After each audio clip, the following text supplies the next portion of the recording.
हमें उम्मीद है होम डिपार्टमेंट से, और हमें उम्मीद है हमारे देश के संविधान से कि संविधान का गलत इस्तेमाल करके जिस तरह महराज मलिक जी को पीएसए लगाकर जेल में भेज दिया गया। मैं आपको बता दूं, थोड़ी सी रोशनी डालना चाहता हूं कि उसी तरह जब हमने कोर्ट का, ऑनेबल कोर्ट का दरवाजा खटखटाया तो ऑनेबल कोर्ट ने 3 हफ्ते का टाइम देकर प्रशासन को, होम डिपार्टमेंट को, और 3 हफ्ते में रिपोर्ट मंगवाई है। और हम ये उम्मीद करते हैं कि संविधान का गलत इस्तेमाल ना करते हुए होम डिपार्टमेंट, डीसी साहब या एलजी साहब का प्रशासन किसी भी दबाव में, किसी के दबाव में, किसी पार्टी के दबाव में आकर जनता के साथ गलत ना कर दें और 14 तारीख को भी वो बहाना बना दे कि हमारी रिपोर्ट अभी तैयार नहीं हुई। अगर 6 तारीख को महराज मलिक जी को गिरफ्तार किया जाता है और 8 तारीख को पीएसए लगा दिया जाता है, 3 दिन में अगर डोजियर तैयार हो सकता है, तो आप मुझे बताइए कि क्या 21 दिन में रिपोर्ट तैयार नहीं होगी? अगर ये रिपोर्ट पेश कर देते हैं 14 तारीख को होम डिपार्टमेंट वाले, तो एक उम्मीद जनता की जागेगी, एक जनता ये समझेगी कि शुक्र है मालिक का, शुक्र है संविधान का कि उन्होंने संविधान का पालन करते हुए, कोई पर्सनल रंजिश ना रखते हुए 14 तारीख को जनता के हित में फैसला किया और रिपोर्ट पेश की। उसके बाद हमें ऑनेबल कोर्ट पे पूरा पूरा विश्वास है। फिर ऑनेबल कोर्ट जाने और उनकी रिपोर्ट जाने, लेकिन हमें उम्मीद है कि 14 तारीख को रिपोर्ट जो है वो पेश की जाएगी अगर संविधान का सही इस्तेमाल किया गया। उसके बाद मैं कहना चाहता हूं डीसी साहब से, डीसी डोडा साहब से, मैं डोडा के डीसी साहब से एक चीज कहना चाहता हूं कि सर, आपने महराज मलिक जी के ऊपर जो पीएसए लगाया वो गलत था या सही था, वो तो अब कोर्ट में केस है, कोर्ट देखेगा। लेकिन मैं एक चीज कहना चाहता हूं डीसी साहब, डोडा के डीसी साहब, अगर डीसी ऑफिस में कोई प्लानिंग नहीं हुई, अगर डीसी ऑफिस में कोई प्लान नहीं बना, तो अभी तक जिन मुलाजिमों ने महराज मलिक जी के खिलाफ डोडा में रोड ब्लॉक किया, प्रोटेस्ट किया, अभी तक वो सस्पेंड क्यों नहीं हुए? ये डीसी साहब के सवालिया निशान है हमारा। अगर डीसी साहब ने कोई प्लान नहीं बनाया, अगर डीसी साहब के ऑफिस में ये मीटिंग नहीं हुई कि महराज मलिक के खिलाफ प्रोटेस्ट कीजिए, माहौल बनाइए ऐसा, तो फिर अभी तक मुलाजिम सस्पेंड क्यों नहीं? क्यों संविधान का गलत इस्तेमाल किया जा रहा है? क्यों संविधान को नहीं माना जा रहा? क्यों एलजी साहब के ऑर्डर को नहीं माना जा रहा? क्यों सुप्रीम कोर्ट की रूलिंग को नहीं माना जा रहा? और हमारे देश का संविधान यह कहता है कि कोई भी पक्का गवर्नमेंट मुलाजिम प्रोटेस्ट नहीं कर सकता। और किसके खिलाफ प्रोटेस्ट? जो सिटिंग एमएलए है, जिसको जनता ने चुना है। अरे उसका कसूर क्या था? उसका कसूर यह था कि वो हॉस्पिटल में जाकर यह बात कहता था, लोगों के काम करिए। वो डाक बंगले में जाकर यह कहता था कि यहां पे पेशेंट के लिए ये डाक बंगला खाली रखिए और वीआईपी को बाहर निकालिए। वो ये कहता था कि लोगों के काम होने चाहिए। वो प्रशासन से यही कहता था कि अपनी ड्यूटी ईमानदारी से निभाइए, क्योंकि आप पब्लिक सर्वेंट हैं। जब पब्लिक सर्वेंट ही सड़कों पे आ जाएगा, जब पब्लिक सर्वेंट ही चुनिंदा एमएलए पे आ जाएगा, तो आप किस बात की सरकारें फिर? तो हमें उम्मीद है कि डीसी साहब कल के कल ही सस्पेंशन लेटर जो है उन लोगों के खिलाफ निकालेंगे, नोटिस निकालेंगे जिन्होंने उस दिन प्रोटेस्ट किया था। नहीं तो हमें कोर्ट का दरवाजा खटखटाना पड़ेगा। हम उन मुलाजिमों को नहीं छोड़ेंगे क्योंकि देश के संविधान के खिलाफ है। तीसरा, हम तीसरी बात यह कहना चाहते हैं एनसी गवर्नमेंट से, अगर जम्मू कश्मीर में कोई सरकार चल रही है जिसको हम सरकार समझते हैं, तो हमें उम्मीद है ऑनेबल सीएम साहब से कि सीएम साहब इसमें कोई भी राजनीति नहीं चलेंगे। सीएम साहब कोई भी किसी भी तरह का गलत इस्तेमाल नहीं करेंगे और वो असेंबली में एक रेजोल्यूशन पास करेंगे और पीएसए को रिवोक करेंगे। और तीसरा, जो उमर साहब ने, ऑनरेबल सीएम साहब ने इलेक्शन से पहले वादे किए थे कि जब मेरी सरकार आएगी मेजॉरिटी में, मैं जम्मू कश्मीर से पीएसए को खत्म कर दूंगा, तो वो वादा अपना पूरा करेंगे। और ऑनरेबल सीएम साहब से एक और उम्मीद है, जिस तरह कल राठौर साहब ने यूएनटी न्यूज चैनल में फोन करके उन्होंने ये बात कही कि हम खुद चाहते हैं, मैं स्पीकर खुद चाहता हूं कि वो महराज मलिक जी जो है वो असेंबली में बैठे। तो हम शुक्रिया अदा करते हैं राठौर साहब का और उम्मीद जताते हैं ऑनरेबल सीएम साहब से कि वो एक रेजोल्यूशन तो पास करेंगे ही करेंगे और असेंबली सेशन में एक ऑर्डर जल्द से जल्द निकालेंगे कि महराज मलिक जी जनता की जो आवाज है, जो जनता की उम्मीदें हैं, वो असेंबली में बोल सके, असेंबली में रख सके, जो उनका काम है और जो हमारा संविधान जिसकी हमें इजाजत देता है। सर, असेंबली तो 23 अक्टूबर को लगेगी, तो अगर एमसी इतनी ही ज्यादा सक्रिय है तो स्पेशल असेंबली सेशन भी बुलाया जा सकता है। देखिए, आपने अपने सवाल का खुद ही जवाब दे दिया कि जो हो सकता था, अगर एनसी इसमें कोई भी किसी तरह की सियासत नहीं चल रही या सिर्फ जनता को बेवकूफ नहीं बना रही, वाहवाही नहीं लूट रही, तो एनसी को यह चाहिए था कि उनका एक, मैं कुलीग कहूंगा, मैं एमएलए उनका कहूंगा, जनता का चुना हुआ एमएलए, क्योंकि जनता की तो सरकार को फिक्र होनी ही चाहिए थी और जनता के लिए उनको एक स्पेशल असेंबली सेशन बुलाकर महराज मलिक जी के लिए एक रेजोल्यूशन पास करना चाहिए था, जिससे पीएसए रिवोक भी होता। और वैसे भी जो उमर साहब का वादा था, जो हजारों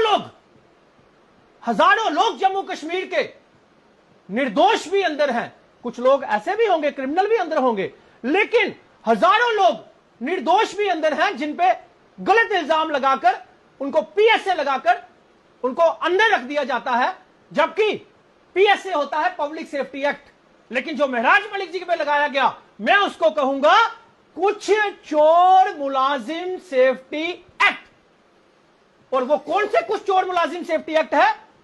वो जो लोग वहां पे प्रोटेस्ट कर रहे थे, जिनको कहीं ना कहीं महराज मलिक जी ने यह कहा था कि भाई साहब काम करो, जनता की नुमाइंदगी करो, जो जनता के पैसों से जो आपके घर पलते हैं, जो आप जनता के नौकर हो, तो उसी तरह मैं भी जनता का नुमाइंदा हूं। मैं आपको यही कहना चाहता हूं, महराज मलिक जी की यही गलती थी, वो समझाते थे, वहां के गवर्नमेंट मुलाजिमों को समझाते थे कि अपनी ड्यूटी दो, अपने काम करो, अपने यूनिफॉर्म में ड्यूटी दो, बस यही उनकी गलती थी। एक सवाल रहेगा आपसे कि नेशनल कॉन्फ्रेंस की बात की आपने, कहीं ना कहीं वो वीडियो आज नेशनल कॉन्फ्रेंस की सरकार को या अब्दुल्ला को याद आ रहा होगा कि महराज मलिक ने जी बगावत की थी नेशनल कॉन्फ्रेंस की सरकार से। अगर सरकार ये चीजें सोचेगी, अगर सरकार एक एमएलए जो चुना हुआ एमएलए है, जो सुपर एमएलए है, जो जम्मू कश्मीर की जनता उसको आज सुपर हीरो मान चुकी है, आज देश में भी उसके गुण गाए जा रहे हैं, देश के बाहर भी उसके गुण गाए जा रहे हैं, अगर सरकार इस चीज को पर्सनल लेगी, अरे भाई इलेक्शनें होती रहेंगी, जम्मू कश्मीर बड़ा छोटा सा है, आज वक्त उनका है, कल वक्त किसी और का होगा। तो याद रखिएगा महराज मलिक जी का लम्हा, वो लम्हा मत भूलिएगा। आने वाला दौर जो होगा वो महराज मलिक जी का होगा, लेकिन महराज मलिक जी किसी के साथ पर्सनल नहीं रखेंगे, क्योंकि महराज मलिक जी जनता के लिए। उनसे भी सवाल किया हमने, उनका साफ तौर पर कहना, अगर महराज मलिक इस असेंबली सेशन में 23 अक्टूबर को कश्मीर में आते हैं, इस असेंबली सेशन को ज्वाइन करते हैं, तो हमें भी कोई आपत्ति नहीं है। ये तो बहुत बड़ी बात है। अगर आप लोगों ने जो हमें सुनाया, अगर वो ये चीज कह रहे हैं, तो मेरे हिसाब से तो फिर तो किसी को एतराज होना ही नहीं चाहिए।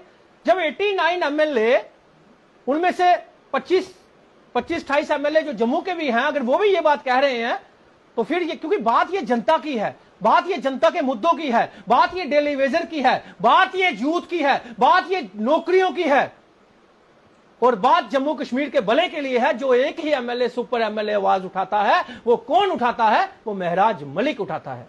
महराज मलिक को लेकर पीएसए के खिलाफ राज्य व्यापी अभियान शुरू करने जा रही है आम आदमी पार्टी। देखिए, बहुत जल्द हमारा सिग्नेचर कैंपेन, क्योंकि हम लोग पीसफुल लोग हैं, हमारी पार्टी जो है वो पीसफुल काम करने वाली पार्टी है, हम लोग दंगों पे विश्वास नहीं करते। लेकिन मैं एक चीज कहना चाहता हूं कि किसने कोशिश की गलत करने की, किसने कोशिश की इलेक्ट्रिसिटी बंद रख के, किसने कोशिश की पहाड़ गिराकर, किसने कोशिश की महराज मलिक को अंदर करके जनता को भड़काने की, इसकी जांच होनी चाहिए। मैं डोडा की बात कर रहा हूं, डोडा की। जिस बंदे पे आपने पीएसए लगाया, उस बंदे के लिए आप लोगों ने पहाड़ गिराया। अगर आपने खुद पहाड़ नहीं गिराया तो 6 दिन 5 दिन डोडा किश्तवाड़ का हाईवे बंद क्यों रखा गया, इसकी भी जांच होनी चाहिए। अगर वहां पे 5 दिन इलेक्ट्रिसिटी बंद रही, वो क्यों रही, इंटरनेट बंद रहा, क्यों रहा, इसकी भी जांच होनी चाहिए। क्यों जांच होनी चाहिए? जब आपने पब्लिक सेफ्टी एक्ट लगाया था, जिस बंदे पे आपने पब्लिक सेफ्टी एक्ट लगाया, उस बंदे को आपने अंदर कर दिया, और पब्लिक उसी की सपोर्ट में अगर बाहर निकली है, तो ये क्वेश्चन मार्क बनता है डीसी डोडा पे। अमित जी, अभी भी ये कहा जा रहा है कि डोडा में मलिक की लिए आवाज उठा रहे, उन्हें प्रताड़ित किया जा रहा है, क्या ये सच है? ये हमारा प्रशासन को, ये आम आदमी पार्टी की चेतावनी समझिए, रिक्वेस्ट समझिए, या कुछ भी समझिए, आप निर्दोष लोगों को तंग मत कीजिए। डोडा भद्रवाह किश्तवाड़ में मत कीजिए, क्योंकि जब प्रशासन अगर ये दावा कर रहा है वहां पे सब कुछ पीसफुल चल रहा है, सारी मीडिया में आ रहा है, तो फिर क्यों महराज मलिक जी के सपोर्टरों को रोज थाने में बुलाया जाता है, रोज परेशान किया जाता है? अगर ऐसी बात को जिस दिन डिटेन किया गया था, महराज मलिक ने खुद कहा था, वीडियो में भी साफ दिख रहा है, उन्होंने कहा था कि बंद कर दो पूरा डोडा स्पोर्ट। आपने खुद ही कह दिया जब महराज मलिक के साथ गलत हुआ।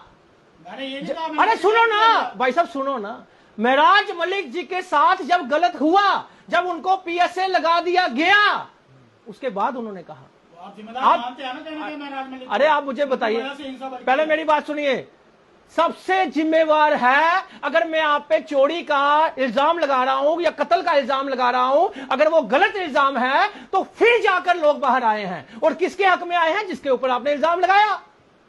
आपने जिसके ऊपर इल्जाम लगाया, तो इसका भड़कना का या उसका जिम्मेवार कौन है? जिसने पीएसए लगाया, वो जिम्मेवार है। ये समझने की जरूरत है कि आप किसी को पीएसए लगाते हो और पब्लिक उसी के लिए बाहर आती है, पब्लिक उसकी सपोर्ट के लिए आती है, फिर आपको पहाड़ गिराने पड़ते हैं, फिर आपको इलेक्ट्रिसिटी बंद करनी पड़ती है, फिर आपको इंटरनेट बंद करना पड़ता है, फिर आप लाठीचार्ज करते हो, फिर अपना जोर जबरन करते हो, फिर आप किश्तवाड़, डोडा, भद्रवाह सारी जगह से पुलिस प्रशासन बुलाकर एक जगह बिठा देते हो। लेकिन हमारे किसी भी सपोर्टर ने, हमारे किसी भी आम आदमी पार्टी के बंदे ने कोई गलत नहीं किया। पीसफुल प्रोटेस्ट किए, पीसफुल आवाज रखी, और हमें हमेशा यही बात कही कि पीसफुल तरीके के साथ घर बैठिए, घर बैठकर शेयर कीजिए, महराज मलिक को रिलीज करो, घर बैठकर प्रोटेस्ट कीजिए, एक वीडियो बनाइए। हमारा क्या मानना यह है कि पीसफुल तरीके के साथ सब कुछ। लंबी चौड़ी आपने वकीलों की फौज कोर्ट में खड़ी कर दी है, क्या वो लोग सक्षम है? सवाल पूरा सुनिए, क्या वो लोग सक्षम है महराज मलिक को छुड़ाने के लिए, या तारीख पे तारीख? देखिए वकील साहब, हमारे जो लीगल टीम है वो सक्षम है, लेकिन हमें कहीं ना कहीं ये शक की निगाह किस पे रखनी पड़ रही है? सरकार पे, होम डिपार्टमेंट पे, कि वो कहीं 3 दिन में डोजियर तैयार कर सकते हैं महराज मलिक का, लेकिन अगर 21 दिन में वो रिपोर्ट पेश ना कर पाए, तो हम ये समझ लेंगे कि ये पर्सनल होकर महराज मलिक को अंदर कर दिया गया है, कि जनता जो है वो बेचारी तरसती रहे अपने कामों के लिए, और जनता को परेशान करते रहे। आखिरी सवाल रहेगा जी, जिस तरीके से पीएसए की बात आप कर रहे हैं, पीएसए पब्लिक सेफ्टी एक्ट में लगता है पब्लिक महराज मलिक के साथ दिखी कहीं ना कहीं, मगर लोगों को अभी तक ये कंफ्यूजन है कि वो पीएसए क्या उनकी शब्दावली को लेकर लगा है, या 18 एफआईआर जो पहले। सर वही तो हम चाहते हैं कि संविधान का जो गलत इस्तेमाल किया गया है वो रिपोर्ट में सामने आए। सर बेस बनाया गया है, उन पे चोरी का इल्जाम लगाया गया है। आप मुझे बताइए कि एक चुनिंदा एमएलए, सर सुनिए मैं आपको बता रही हूँ कि रविंदर सिंह ने वहाँ पर बकायदा ये लिखा गया है कि उन्होंने वो मेडिसिन बाहर नहीं आने दी, उस पर्टिकुलर जगह पे ताले। अब सुनिए, मैं उसकी भी बात बताता हूं आपको। वो हुआ क्या था, एक डिस्पेंसरी थी, एक डिस्पेंसरी चलती थी एक गरीब आदमी के घर। वो तब से चलती थी जब 50-100 रुपया किराया होता था। आज वो किराया 10 से 15,000 रुपया पहुंच गया हुआ है। और वो किसी कारण जिस जमीन पे थी, वो जमीन बाढ़ के कारण या हाड़ के कारण या किसी भी भूचाल के कारण या किसी भी लगा लिए वो खिसक गई थी, तो वहां से शिफ्ट करनी थी। शिफ्ट करने के लिए डीसी साहब ने एक टीम बनाई, जिस टीम के हेड थे बीएमओ साहब। ये महराज मलिक जी ने मुझे खुद सुनाई है ये बात।